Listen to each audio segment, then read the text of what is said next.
At a minimum, a 2 or 3 year withdrawal from earmarks to govern without them for a while, just to break the habit. What one thing do you think the House Republicans should do when they take control tomorrow to show Americans they're serious about cutting spending?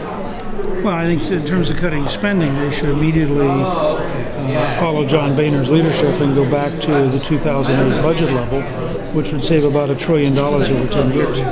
And that would be a very powerful signal.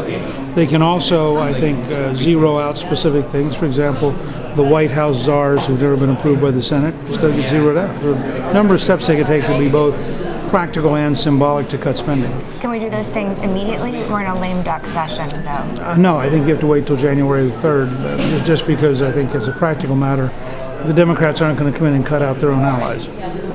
What would you do if you were in the House and to stop the Democrats from passing their liberal agenda, the last-ditch effort during this lame duck? I don't think they can. I think the Senate Republicans can cause so much confusion, and I think the American people would rise up almost in rebellion. The country will not tolerate left-wing radicals who've been defeated trying to further impose radicalism on the country.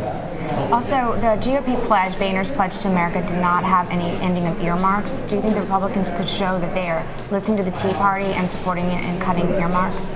I think they can, and I think Boehner is very serious about this, and so is Cantor. So I think it could become a very big issue for next year. Do you think that they will be able to pass it?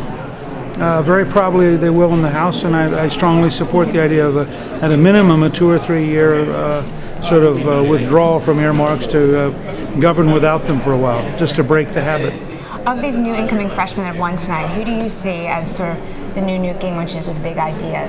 Oh, I think there are going to be a bunch of them. Andy Harris in Maryland, for example, is a terrific candidate. He's going to do very, very well. Webster in Florida is a former leader in the state senate, very smart guy, statewide elected official.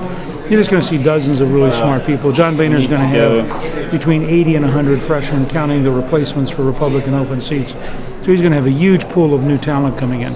How has this wave election, as it is today, affected your decision to run for president, or affected your decision? Well, I think it validates for Twist and me that the country's hungry for a new direction, that the country wants real solutions, and that the country wants a principled, clear alternative to Obama's secular socialist machine. So, we'll start looking at this in January, and we'll make a decision by February or March. But certainly, nothing that's happening tonight makes us less likely to run.